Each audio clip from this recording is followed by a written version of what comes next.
서울 마포구의 작은 고시원. 새벽 2시 모니터 빛만이 방 안을 가득 채웁니다. 빈 커피캔 3개, 구겨진 메모지들. 이혜진 31살. 그녀는 오늘도 글을 씁니다. 이름도 없고 돈도 없고 그저 글만 쓰는 사람입니다. 월급 185만 원짜리 작은 독립 제작사에 다니며 퇴근 후에도 혼자 남아 자신만의 이야기를 써내려 갑니다. 그 시나리오의 제목은 어머니의 봄. 치매로 기억을 잃어가는 어머니가 딸에게 마지막으로 보내는 편지 이야기입니다. 매일 밤 조금씩 울면서 썼습니다. 퇴근 후엔 요양원에 들러 어머니 손을 잡습니다. 혜진아, 너 오늘 학교 갔다 왔어? 어머니는 오늘도 딸의 나이를 기억하지 못합니다. 네, 잘 다녀왔어요. 오늘 급식 맛있었어요. 혜진은 웃으며 대답합니다. 복도로 나와 벽에 등을 기대고 나서야 소리 없이 눈물을 흘립니다. 그녀의 꿈은 단 하나였습니다. 이 이야기를 세상에 내놓는 것. 어머니가 기억을 완전히 잃기 전에. 그러던 어느 날 회사에 새 직원이 들어옵니다. 이준혁, 34살. 조용하고 진지한 눈빛. 그를 사랑한다고 말하는 사람. 처음엔 그저 동료였습니다. 같은 팀, 같은 공간, 같은 꿈을 이야기하는 사람. 어느 날 밤 야근을 마치고 나오다 그가 말합니다. 혜진 씨 글 진짜 좋아요. 읽을 때마다 가슴이 먹먹해요. 처음으로 자신의 글을 알아봐준 사람이었습니다. 둘은 점점 가까워집니다. 밤새 아이디어를 나누고 한 문장을 두고 몇 시간을 고민하고 서로의 글을 가장 먼저 읽어주는 사이가 됩니다. 그리고 어느 봄날 연인이 됩니다. 그는 늘 말했습니다. 혜진 씨는 반드시 성공할 사람이에요. 내가 보장해요. 그 말이 너무 좋았습니다. 아무도 믿어주지 않던 시절, 단 한 사람이 믿어준다는 것이 혜진은 그에게 가장 소중한 것을 보여줍니다. 2년 동안 혼자 써온 시나리오, 어머니의 봄. 이거 읽어봐 줄 수 있어요? 당신한테만 보여주는 거예요. 그는 밤새 읽고 아침에 전화합니다. 혜진 씨, 이거 최고예요. 진짜로. 그 한마디에 혜진은 세상을 다 가진 것 같았습니다. 둘은 결혼을 약속합니다. 하지만 현실은 냉정했습니다. 작품은 계속 공모전에서 떨어지고 생활은 점점 힘들어집니다. 어머니 병원비는 밀려가고 고시원 월세도 빠듯합니다. 그런데 그 무렵부터 그의 말이 조금씩 달라지기 시작합니다. 이렇게 살아서 되겠어? 언제까지 이럴 거야? 그를 바라보던 눈이 이제는 돈을 바라봅니다. 그리고 어느 날 회사에 한 사람이 찾아옵니다. 대형 투자사 대표의 딸. 돈도 인맥도 기회도 넘치는 사람. 그날 이후 그는 조금씩 멀어집니다. 연락이 줄고 눈을 피하고 늦게 들어옵니다. 그리고 결국 그 한마디를 남깁니다. 우리 성격이 안 맞는 것 같아. 혜진은 아무 말도 하지 못했습니다. 그저 그의 뒷모습을 바라볼 뿐이었습니다. 하지만 그가 가져간 것은 마음만이 아니었습니다. 그녀가 혼자 2년 동안 써온 그 시나리오. 그는 조용히 자기 노트북으로 파일을 옮겨갔습니다. 혜진은 그 사실을 몰랐습니다. 믿었기 때문입니다. 이별 후 석 달이 지났습니다. 혜진은 그냥 버텼습니다. 어머니 병원비를 내야 했고 밥은 먹어야 했고 글은 써야 했습니다. 올 시간조차 사치였습니다. 그러던 어느 날 점심, 같은 팀 동료 수진이 조심스럽게 말을 꺼냅니다. 혜진 씨, 요즘 뜨는 영화 봤어요? 혜진은 고개를 젓습니다. 극장 갈 돈이 어딨어요. 수진이 휴대폰 화면을 내밉니다. 영화 포스터 하나. 제목? 봄날의 기억. 이거 혜진 씨 시나리오랑 느낌이 좀 비슷하지 않아요? 치매 어머니 이야기잖아요. 혜진은 피식 웃습니다. 그런 소재가 한두 개예요? 비슷한 거 많죠 뭐. 그냥 넘겼습니다. 그런데 그날 밤 잠이 오지 않았습니다. 이상한 느낌, 설명할 수 없는 불안. 새벽 1시 혜진은 혼자 극장을 찾아갑니다. 심야 상영, 텅 빈 객석, 불이 꺼집니다. 영화가 시작됩니다.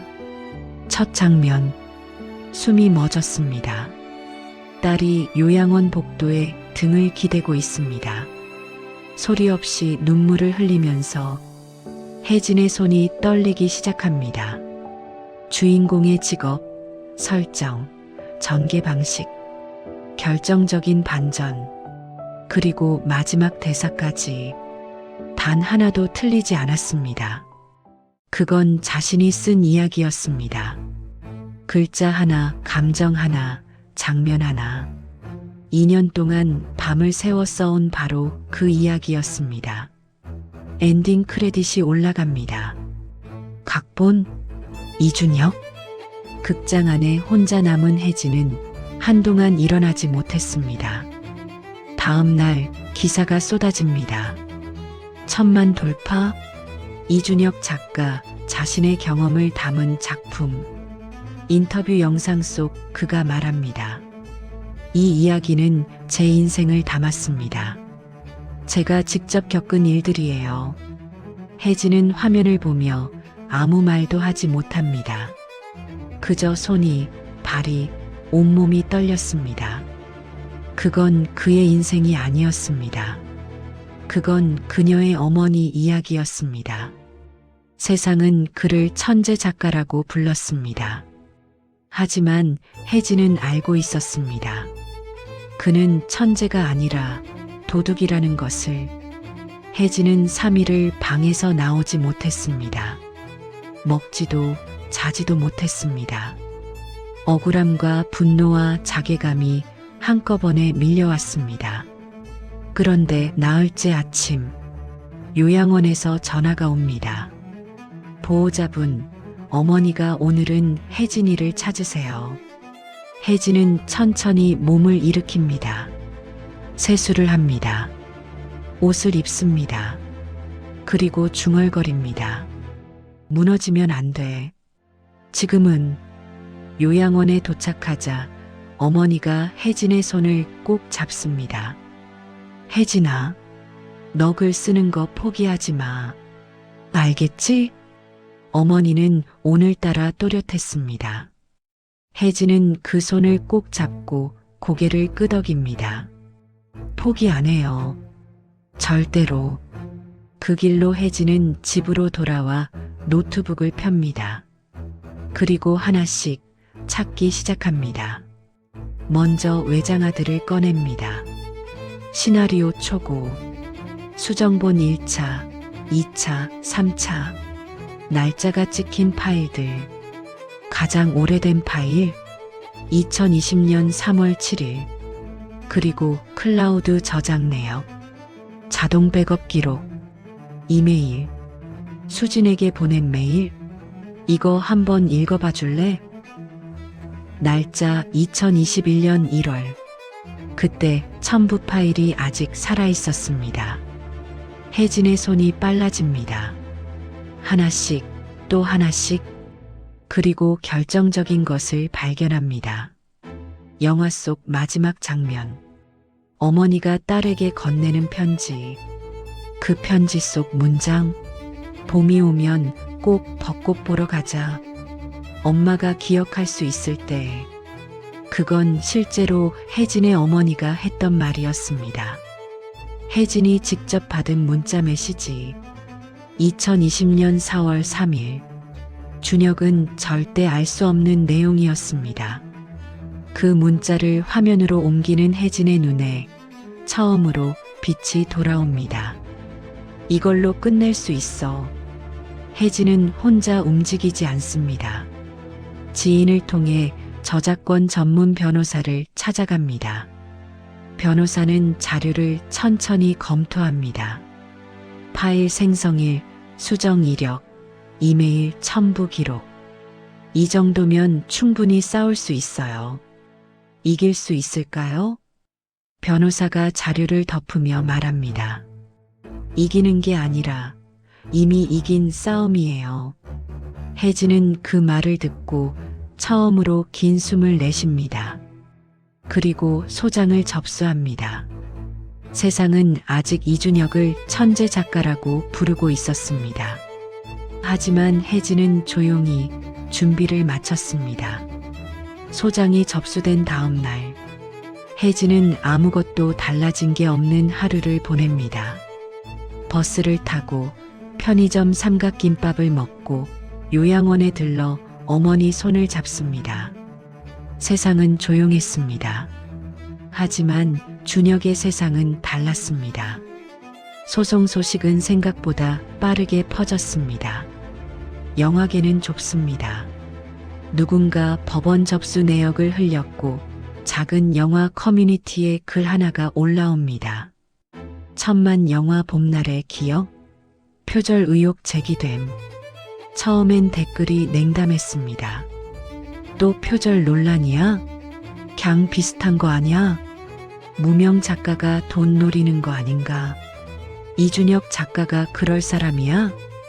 혜진은 그 댓글들을 읽었습니다. 화가 났지만 울지 않았습니다. 괜찮아. 기록이 말해줄 거야. 첫 번째 변론 기일. 법정은 차갑고 조용했습니다. 준혁은 깔끔한 정장 차림으로 나타났습니다. 여전히 당당했습니다. 혜진과 눈이 마주쳤습니다. 그는 시선을 돌렸습니다. 준혁 측 변호사가 먼저 말합니다. 원고가 주장하는 시나리오는 피고가 독립적으로 창작한 작품입니다. 유사성은 동일한 소재를 다루다 보면 생길 수 있는 우연의 일치에 불과합니다. 혜진의 변호사가 자료를 제출합니다. 파일 생성일 2020년 3월 7일 수정 이력 총 47개 버전 이메일 첨부 기록 2021년 1월 14일 수신자 김수진 그리고 마지막으로 혜진 어머니의 문자 메시지 캡처 봄이 오면 꼭 벚꽃 보러 가자. 엄마가 기억할 수 있을 때. 수신일 2020년 4월 3일. 법정이 조용해집니다. 판사가 자료를 천천히 살핍니다. 준혁의 얼굴에서 처음으로 당당함이 사라집니다. 그날 저녁, 혜진은 요양원 정원 벤치에 앉아 어머니 옆에 있었습니다. 어머니는 혜진의 손을 잡고 하늘을 바라봤습니다. 혜진아, 저 구름 봐. 꼭 솜사탕 같다. 혜진은 웃었습니다. 그러네요, 어머니. 너 요즘 힘들지? 혜진은 잠깐 말을 잃었습니다. 조금요. 어머니가 혜진의 손을 더 꼭 쥡니다. 엄마는 다 알아. 내가 힘든 거. 어머니. 근데 있잖아, 혜진아. 어머니가 혜진을 바라봅니다. 오늘따라 눈빛이 맑았습니다. 세상이 내 편이 아닌 것 같을 때 있잖아. 그때도 포기하면 안 돼. 왜냐면 어머니가 잠깐 하늘을 보다가 다시 혜진을 봅니다. 엄마가 내 편이니까. 혜진은 그 자리에서 소리 없이 울었습니다. 어머니는 아무 말 없이 딸의 등을 가만히 두드렸습니다. 법원 밖에서도 조금씩 변화가 생겼습니다. 영화 전공 교수 한 명이 SNS에 글을 올립니다. 표절 여부는 법이 판단하겠지만 제출된 파일 생성일 기록만으로도 창작 선후 관계는 충분히 추정 가능합니다. 공유가 퍼집니다. 영화 커뮤니티의 분위기가 바뀌기 시작합니다. 파일 날짜가 저렇게 차이 나는데 어머니 문자까지 있다고? 이건 좀 다른 얘기 같은데. 준혁 씨 해명 들어봐야 할 것 같다. 준혁의 인스타그램 댓글창이 달아오릅니다. 그는 댓글을 닫아버립니다. 그런데 세상 일은 절대 쉽게 풀리지 않습니다. 준혁 측이 반격을 시작합니다. 준혁의 변호사가 새로운 자료를 제출합니다. 혜진이 회사 다니던 시절 준혁과 함께 회의하며 아이디어를 나눈 회의록. 두 사람이 공동으로 아이디어를 발전시킨 정황이 있습니다. 이 작품은 두 사람의 협업 과정에서 탄생한 것입니다. 혜진은 눈을 감았습니다. 그 회의들이 기억났습니다. 밤새 같이 앉아 이야기 나누던 시간들. 그 기억이 이제 칼이 되어 돌아왔습니다. 언론이 움직이기 시작합니다. 준혁 측 홍보팀이 기사를 흘립니다. 표절 주장 작가, 전 연인, 이별 후 감정적 소송 제기 의혹. 포털 메인에 기사가 올라옵니다. 댓글이 달립니다. 아, 이거 그냥 헤어진 거 앙심 품은 거 아냐? 천만 영화 감독한테 질투하는 거지. 무명이 유명인 잡으려는 거 맞는 듯. 혜진은 그 기사를 봤습니다. 핸드폰을 내려놨습니다. 한참을 천장만 바라봤습니다. 그리고 중얼거렸습니다. 괜찮아. 기록은 지울 수 없어. 그런데 진짜 위기는 따로 있었습니다. 어느 날 밤 변호사에게 전화가 옵니다. 혜진 씨, 준혁 측에서 합의를 요청했어요. 합의요? 네. 금액은 꽤 됩니다. 2억. 혜진은 아무 말도 못했습니다. 2억. 어머니 병원비, 밀린 월세, 고시원을 벗어날 수 있는 돈. 잠깐, 정말 잠깐 흔들렸습니다. 변호사가 조심스럽게 덧붙입니다. 대신 조건이 있어요. 소송 취하, 그리고 앞으로 이 작품에 대해 어떤 주장도 하지 않는다는 각서. 혜진의 손이 떨렸습니다. 그러면 그 사람이 제 이야기를 영원히 자기 것으로 가져가는 거잖아요. 변호사가 대답하지 않았습니다. 대답할 필요가 없었습니다. 그날 밤 혜진은 요양원에 갔습니다. 면회 시간이 끝났지만 간호사가 조용히 들여보내줬습니다. 어머니는 잠들어 있었습니다. 혜진은 그 옆에 조용히 앉았습니다. 어머니의 손을 잡았습니다. 주름진 손, 한평생 혜진을 위해 일한 손. 혜진이 천천히 속삭였습니다. 어머니, 저 지금 많이 힘들어요. 누가 어머니 이야기를 가져갔어요. 어머니가 저한테 해준 말들을, 제가 쓴 글들을. 그 사람이 세상 앞에서 자기 이야기라고 하고 있어요. 잠든 어머니는 대답이 없었습니다. 혜진은 계속 말했습니다. 근데 어머니, 저 포기 안 할 거예요. 어머니가 기억 못해도 괜찮아요. 제가 기억하니까요. 이건 어머니 이야기고 제 이야기예요. 아무도 못 가져가요.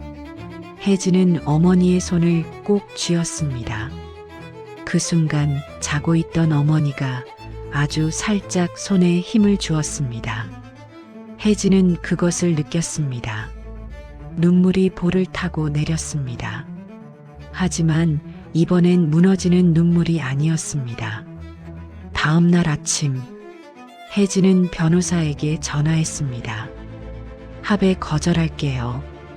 혜진 씨 신중하게 생각했어요.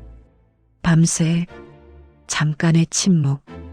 끝까지 가겠습니다. 그런데 그로부터 일주일 뒤 준혁 측이 마지막 카드를 꺼냅니다. 제작사 측 증인. 그가 법정에서 말합니다. 이준혁 씨는 이 프로젝트를 오래전부터 구상했습니다. 내부 회의에서도 여러 차례 언급한 바 있습니다. 거짓 증언이었습니다. 하지만 법정은 흔들렸습니다. 혜진의 변호사가 밤새 자료를 다시 뒤집니다. 혜진도 함께 앉아 새벽을 넘깁니다. 그리고 찾아냅니다. 그 증인이 언급한 내부 회의 날짜? 혜진의 파일 생성일보다 8개월 뒤였습니다. 거짓말은 숫자 앞에서 무너집니다. 최후 변론 기일. 법원 앞에 사람들이 몰렸습니다. 영화 커뮤니티에서 시작된 관심이 어느새 뉴스로 번졌습니다. 취재진 카메라가 입구를 지켰습니다. 혜진은 검은 코트 하나를 입고 나타났습니다. 화장도 거의 없었습니다. 옆에는 변호사, 그리고 수진. 처음부터 끝까지 곁을 지켜준 단 한 명의 동료. 준혁은 매니저와 홍보팀을 대동하고 나타났습니다. 여전히 반듯한 정장, 여전히 당당한 척하는 얼굴. 하지만 눈빛은 달랐습니다. 흔들리고 있었습니다. 법정 안. 혜진의 변호사가 마지막으로 자료를 정리합니다. 차분하고 또렷한 목소리로 말합니다. 이 사건은 단순한 저작권 분쟁이 아닙니다. 한 사람이 2년 동안 밤을 새워가며 써온 이야기입니다. 기억을 잃어가는 어머니 곁에서 눈물로 써내려간 이야기입니다. 그 이야기를 피고는 가장 가까운 사람이라는 이유로 가장 손쉽게 가져갔습니다. 법정이 고요했습니다. 저희가 제출한 증거는 명확합니다. 파일 생성일 2020년 3월 7일. 피고가 해당 파일에 접근한 기록 2021년 9월 22일. 피고가 공모전에 해당 시나리오를 제출한 날짜 2021년 10월 5일. 그리고 영화 속 결정적 장면에 등장하는 문장. 변호사가 잠깐 멈춥니다. 이것은 원고 어머니가 원고에게 직접 보낸 문자 메시지입니다. 피고가 창작했다고 주장하기에는 불가능한 내용입니다. 준혁 측 변호사가 마지막으로 반박을 시도합니다. 두 사람은 연인 관계였고 아이디어를 공유한 사이였습니다. 이 작품은 그 과정에서 발전된 것입니다. 판사가 준혁에게 직접 묻습니다. 피고에게 묻겠습니다. 영화 속 편지 장면, 어머니가 딸에게 보낸 그 문장은 어떻게 쓰게 됐습니까? 준혁이 입을 열었습니다. 닫았습니다. 다시 열었습니다. 제가 창작한 문장입니다. 판사가 자료를 내려다봤습니다. 원고 어머니의 문자 메시지 발신일은 2020년 4월입니다. 피고는 그 이전에 원고의 어머니를 알고 있었습니까? 침묵. 길고 긴 침묵. 준혁은 아무 말도 하지 못했습니다. 그날 저녁, 혜진은 판결을 기다리며 법원 앞 벤치에 앉았습니다. 수진이 옆에 앉아 캔커피를 건넵니다. 떨려? 혜진이 캔을 받아주며 말합니다. 응. 근데 이상하게 후회는 없어. 합의 거절한 거? 응. 혜진이 하늘을 올려다봅니다. 내가 포기했으면 평생 그 사람이 어머니 이야기를 자기 이야기라고 했을 거잖아. 그게 더 무서웠어. 수진이 말없이 혜진의 어깨에 기댑니다. 둘은 한동안 아무 말 없이 앉아 있었습니다. 서울 하늘에 별이 하나씩 떴습니다. 그로부터 열흘 뒤 선고 기일, 법정안, 판사가 판결문을 읽기 시작합니다. 혜진은 눈을 감았습니다. 어머니 얼굴이 떠올랐습니다. 새벽 2시 고시원 방이 떠올랐습니다. 처음 그 문장을 썼던 날이 떠올랐습니다. 그리고 판사의 목소리가 법정을 채웁니다. 해당 작품의 실질적 창작자는 원고 이혜진임을 인정합니다. 혜진은 그 자리에서 움직이지 못했습니다. 수진이 혜진의 손을 꽉 잡았습니다. 변호사가 낮게 말했습니다. 이겼어요. 혜진의 눈에서 눈물이 흘렀습니다. 소리도 없이 판결 이후 세상이 빠르게 움직였습니다. 준혁의 이름은 영화 크레딧에서 삭제됩니다. 제작사와의 계약은 해지됩니다. 손해배상 판결이 내려집니다. 그가 받았던 상들이 하나둘 반납 요청을 받습니다. 언론은 이제 다른 헤드라인을 씁니다. 천재 작가의 민낯, 2년간의 표절, 법정에서 무너지다. 준혁의 SNS는 조용해졌습니다. 화려했던 인터뷰 요청도 끊겼습니다. 그가 선택한 성공은 결국 자신의 인생을 무너뜨렸습니다. 혜진의 이름이 세상에 처음으로 알려지기 시작합니다. 판결 소식이 퍼지자 한 독립영화사 대표가 연락을 해옵니다. 이혜진 작가님, 저 감독 박성우입니다. 오래전부터 작가님 글 찾고 있었어요. 혜진은 처음엔 의심했습니다. 당연했습니다. 하지만 그 감독의 첫마디가 혜진의 마음을 열었습니다.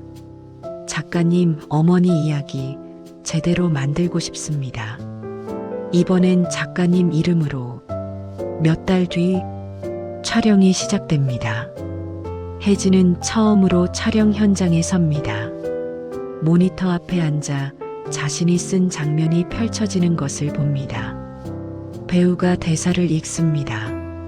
봄이 오면 꼭 벚꽃 보러 가자. 엄마가 기억할 수 있을 때. 혜진은 입술을 꽉 깨뭅니다. 감독이 옆에서 조용히 말합니다. 작가님, 어머니 촬영장에 한번 모시고 올래요? 그날 오후 혜진은 요양원으로 갔습니다. 어머니를 휠체어에 태우고 봄볕이 드는 촬영장으로 데려왔습니다. 어머니는 화면 속 장면을 바라봤습니다. 한참을 바라보다가 혜진의 손을 잡으며 말합니다. 혜진아, 저거 우리 이야기야? 혜진이 웃으며 대답합니다. 네, 어머니, 우리 이야기예요. 어머니가 작게 웃었습니다. 잘했다. 우리 딸. 혜진은 그 손을 꼭 잡았습니다.